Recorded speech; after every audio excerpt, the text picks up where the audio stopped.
Bismillahirrahmanirrahim. Assalamualaikum warahmatullahi wabarakatuh. Waalaikumsalam warahmatullahi wabarakatuh. Innal hamdalillah nahmaduhu wa nasta'inuhu wa nastaghfiruh wa na'udzu billahi min shururi anfusina wa min sayyiati a'malina. May yahdihillahu fala mudilla lahu wa may yudlil fala hadiya lahu. Asyhadu an la ilaha illallah wahdahu la syarika lahu. Asyhadu anna Muhammadan abduhu wa rasuluhu wa ba'd. Bapak-bapak, ibu-ibu, jamaah kajian Kitab Riyadhus Shalihin, Syarah Kitab Riyadhus Shalihin di Aula Yatim Center Al-Ikhlas di Pondok, rutinan subuh, Sabtu subuh ataupun yang dimanapun berada saat ini, rahimani wa rahimakumullah. Paham ya adik-adik? Kenapa saya sampai sini? Ya, jadi PR-nya menginventarisir, mengilmui banyak-banyak kebiasaannya. Nanti kita pilih aja mana yang paling mungkin saya lakukan. Yang penting, ya meskipun satu, penting kita rutinkan. Oke, demikian. Ada sesuatu pertanyaan? Dulu mungkin Lebih dulu tadi sudah muncul ya. Jadi haidnya itu bukan satu halangan, tapi satu karunia besar dari Allah. Jangan meli pada bapak-bapak yang tidak pernah haid.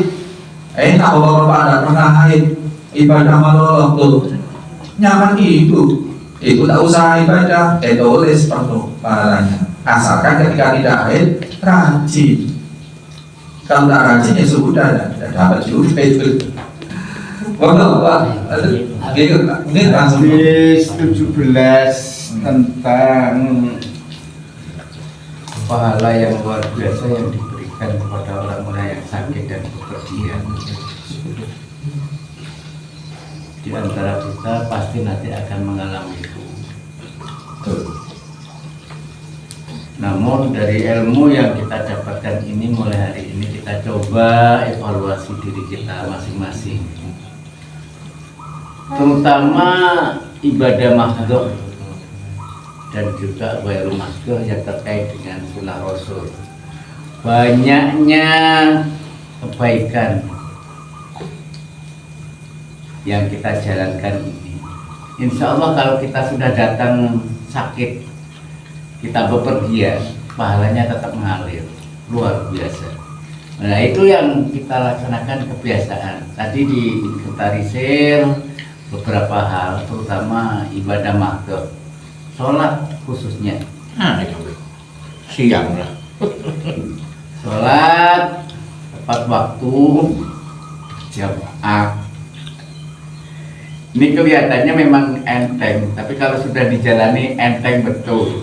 Kalau belum dijalani berat, apalagi dijalaninya dengan belum kekhusyuan, belum merasa penting.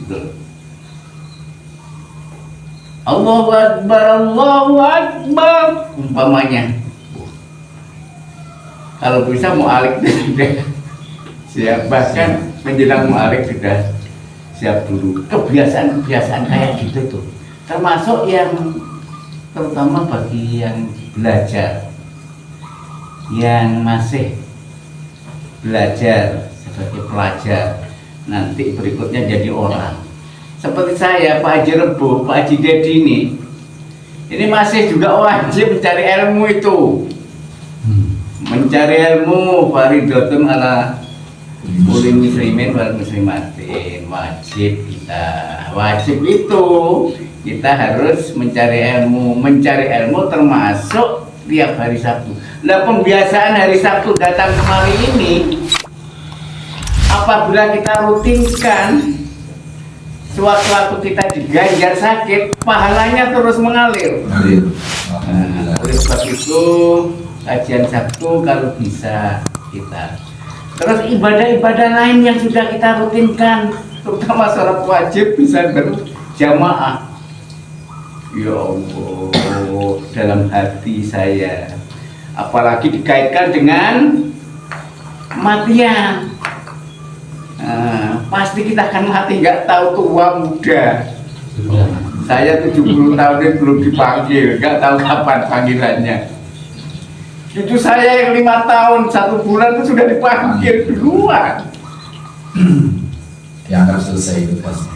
Kemudian kalau kita tahu ilmunya apa yang tadi disampaikan hadis 17 itu, wow, luar biasa. Kita sakit tetap dikasih, dicatat pahala-pahala yang mengalir. Dari sholatnya kita coba sholat yang wajib, terutama bisa berjamaah. Bisa berjamaah berarti kita dengan keluarga atau dengan musola atau di masjid. Ngaji juga walaupun sedikit-sedikit dicoba.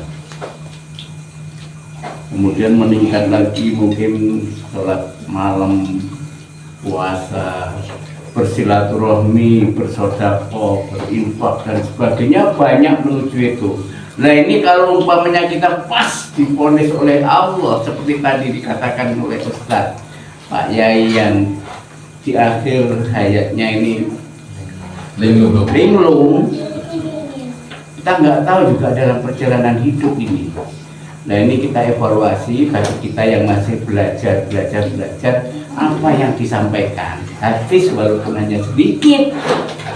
Ketika kita sakit dan bepergian, pahalanya itu terus menerus. Tapi apakah kita hanya dengar saja tanpa aplikasi, tanpa pelaksanaan? Kalau bisa ya kita tahu ilmunya, kita jalankan nawa itu dengan ikhlas untuk Allah sehingga menuju kematian kita husnul khatimah. Jadi kalau mungkin nanti bisa makan lebih konkret terkait dengan amalan-amalan yang kebaikan yang luar biasa banyaknya ini, ya kalau bisa yang makduh, kemudian prioritas juga wali makduh yang mempunyai penguatan bisa kita jalani. Banyak hal nanti kita diskusikan. Terima kasih. Assalamualaikum warahmatullahi wabarakatuh. Waalaikumsalam warahmatullahi wabarakatuh. Ini penguatan dari Kum, jadi inventarisir. Insya Allah kalau yang mungkin di arti resmi kita berupaya tuntun sudah sebisa mungkin.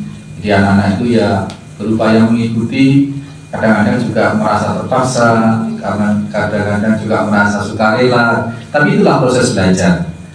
Proses belajar itu memang harus dipaksa. Terutama yang harus paksa adalah dirinya sendiri. Sudah kebiasaan di tempat lama sebelum mondok atau di tempat lain itu tidur sampai jam sekian atau jam sekian. Nah, tempat yang baru, tempat tolakul ilmi ini ya kita sesuaikan. Dan memang benar kalau nggak dipaksa, suatu kebaikan itu kalau nggak dipaksa oleh diri sendiri ya berat sekali, berat. Tetapi buahnya sangat-sangat nice. Iya, ya. Mau nanya, membacakan Yasin kepada orang mati itu gimana? Itu yang pertama. Yang kedua, apa ada sunnah dari Nabi untuk memperindah kuburan? Iya. Seperti mencabut rumput seperti itu. Iya. Memperindah dalam arti merawat. Jadi nanti memperindah ini bisa diperjelas. Memperindah itu apa, terus dibangun kayak istana, kayak ini terus dikasih, itu tidak disyariatkan. Tapi kalau merawat, membersihkan itu ngasih tanda, sekedar tanda seperti di pagi, di makla dan sebagainya itu memang disunahkan merawat kuburan. Tapi kalau merawat, memperindah dalam arti kemudian dikijing, dibangun bangunan semen, terus dikasih pagar stainless gitu, terus dikasih apa-apa, ini yang tidak disyariatkan sebenarnya. Itu ya. Kuburan Nabi itu satu mana? Kuburan Nabi itu tetap tanah, tetap tanda. Yang sekarang kelihatan bukan itu apa? Pelindungnya. Karena kalau nggak dilindungi kuburan Nabi, makam Nabi yang jajar dengan Sayyidina Abu Bakar dan Sayyidina Umar itu habis Pak. Mungkin tanahnya habis sampai drop diambil orang. Maka di Nabawi itu dilindungi. Berapa lapis lindungannya itu? Jadi dari makam yang hanya tanah dan apa istilahnya hanya batu nisan gitu, 3 jejer. Rasul yang paling sini adalah Sayyidina Abu Bakar, Sayyidina Umar. Itu dilindungi oleh beberapa bangunan di luarnya. Dan pelindungnya ini yang kita lihat itu, yang tampak atau ukuran ada apa, ada lubang-lubangnya kalau kita lihat situ. Assalamualaikum ya Rasulullah. Jadi kalau kita akan di situ kelihatan kita munajat sebentar ya diusir gitu. Karena takutnya di situ minta kepada Rasulullah, minta apa. Itu tidak boleh di sana diusir. Usir. Ya, sekarang diusir dulu. Yang boleh apa itu? Tetap salam. Assalamualaikum ya Rasulullah. Itu memperindah kubur jadi ya di mapping pengertiannya memperindah dalam arti apa dirawat, dibersihkan boleh gitu. Karena itu adalah tempat untuk kita mengingat kematian dan maut. Jadi tempat mengingat kematian itu juga ibadah. Jadi kekuburan itu ibadahnya adalah apa?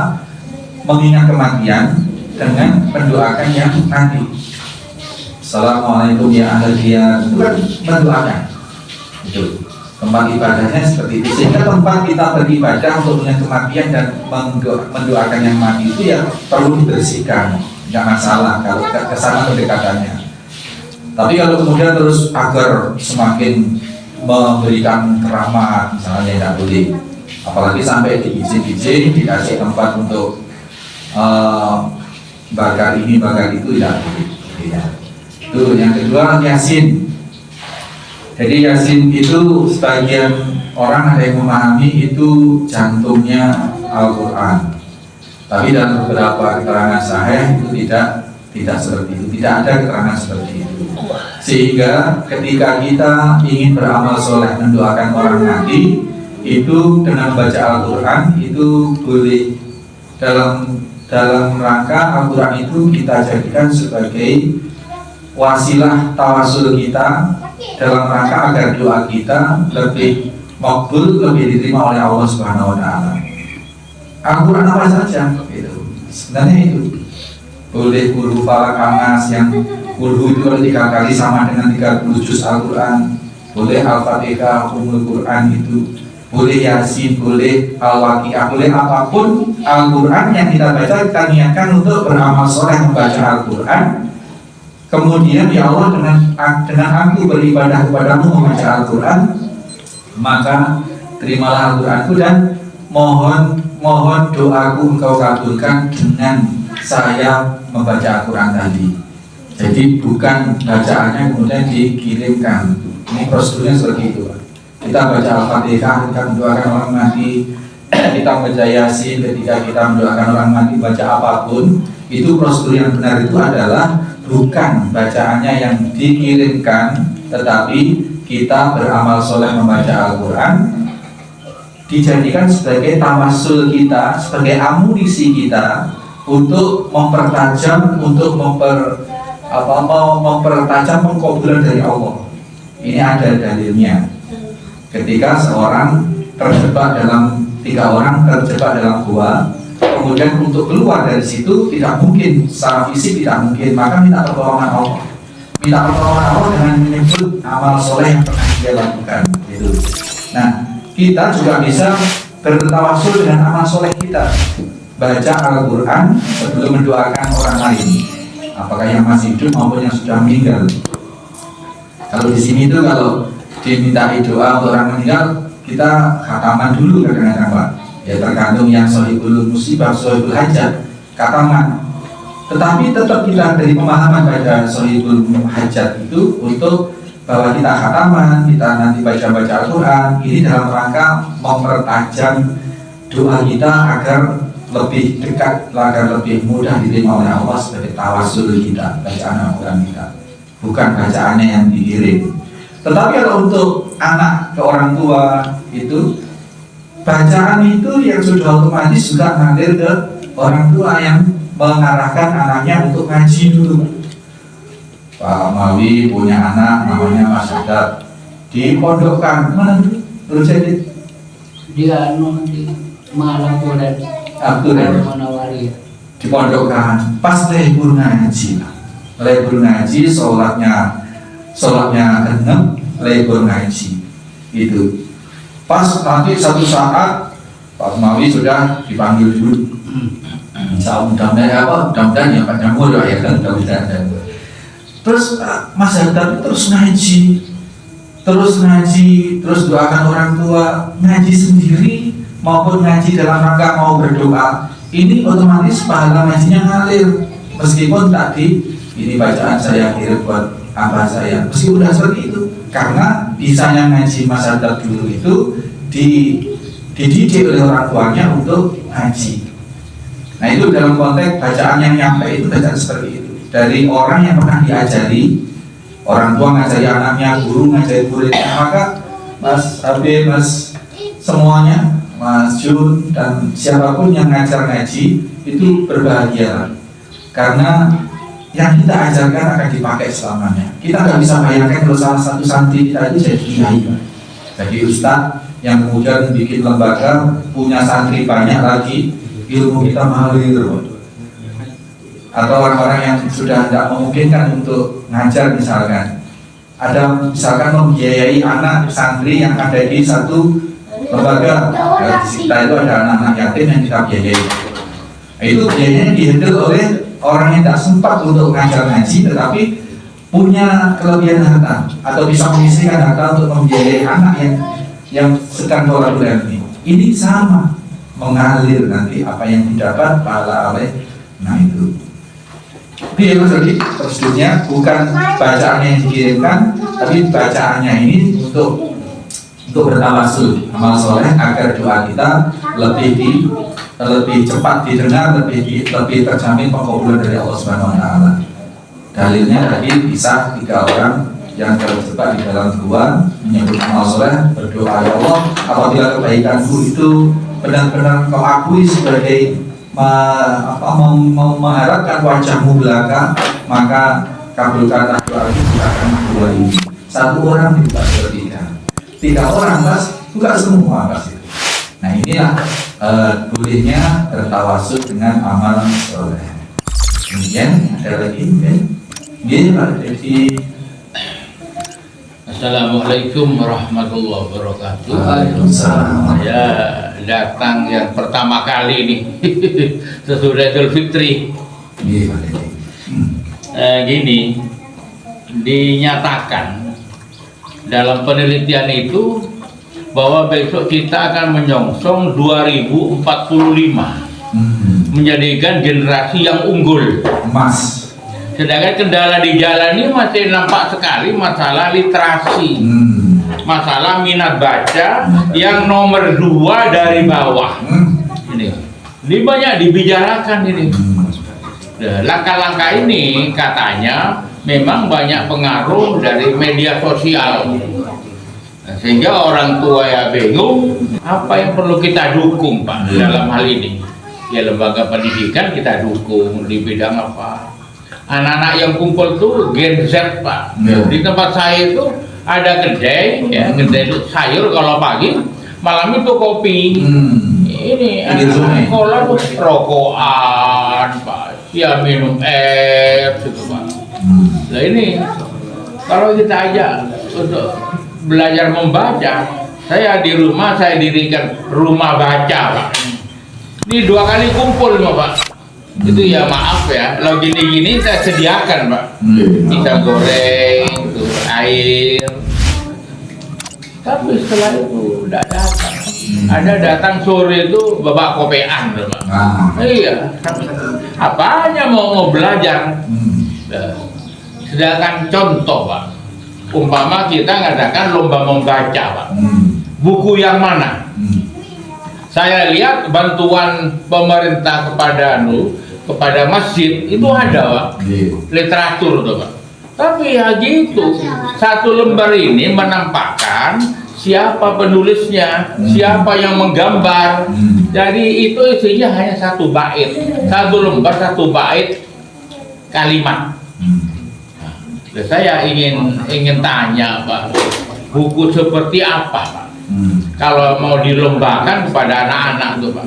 Ya maaf ya, ini bukan Al-Quran ya, masih buku nih ya. Al-Quran ya, lafaz-lafaz itu memang kita harus mengucapkan dengan bibir yang jelas lafaz-lafaz itu. Jangan dingem-ngem ya, Pak. Nah ini saya mau kemana, apa ke Diknas, apa kemana, ingin tahu bukunya kan. Buku untuk baca anak-anak itu apa? Saya kira cukup, Pak. Jadi Pak Dedi ini orang besar sekalian ya. Pak Dedi ini tokoh di Situbondo yang memang sudah ya tidak banyak orang seperti beliau. Beliau itu concern pada kemajuan bangsa.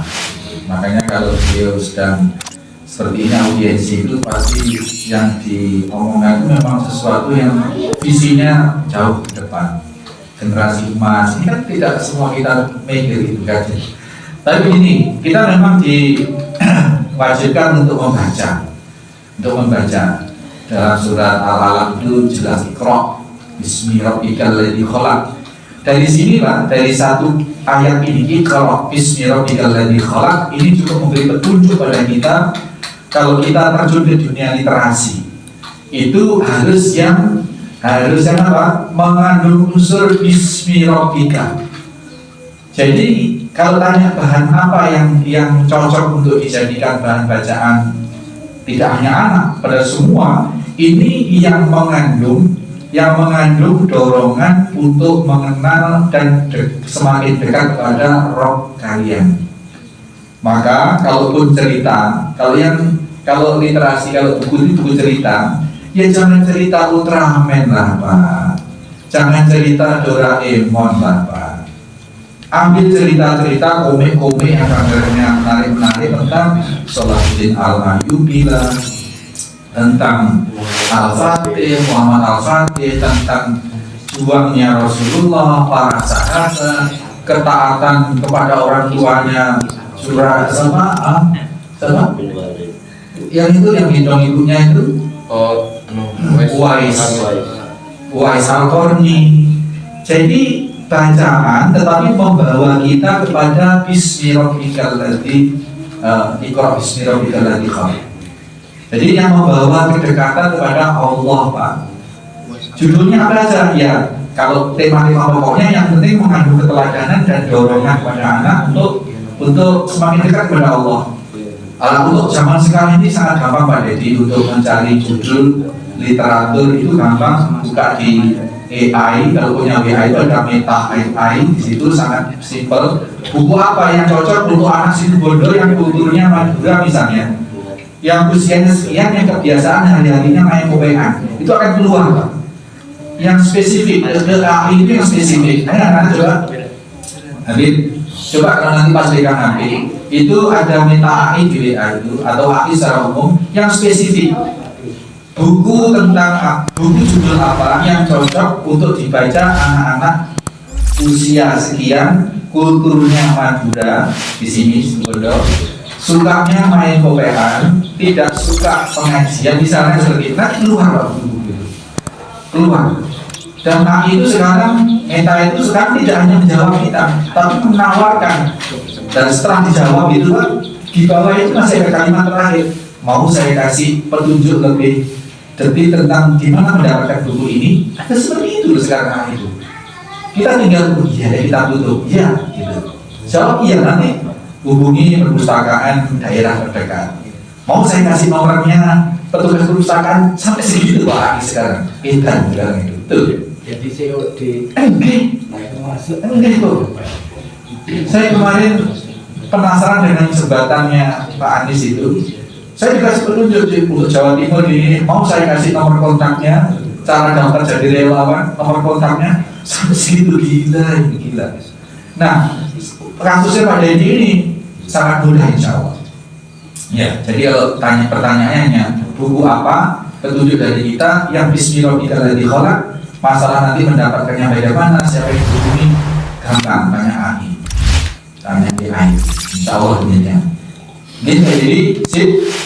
Ada lagi Pak Wali, ya. Itu Wali saya ketemu Mas Hadap di negara itu. Saya waktu Bali itu ketemu Mas Hadap saat sholat di masjid. Saya masuk masjid, Mas Hadap situ sama supir, sama sekretarnya, nyapa saya. Oh, cinta itu. Kita akhiri ya, kita habis ini kita. Terima kasih Pak. Gini sama-sama. Subhanakallahumma wa bihamdika asyhadu an la ilaha illa anta astaghfiruka wa atubu ilaik. Assalamualaikum.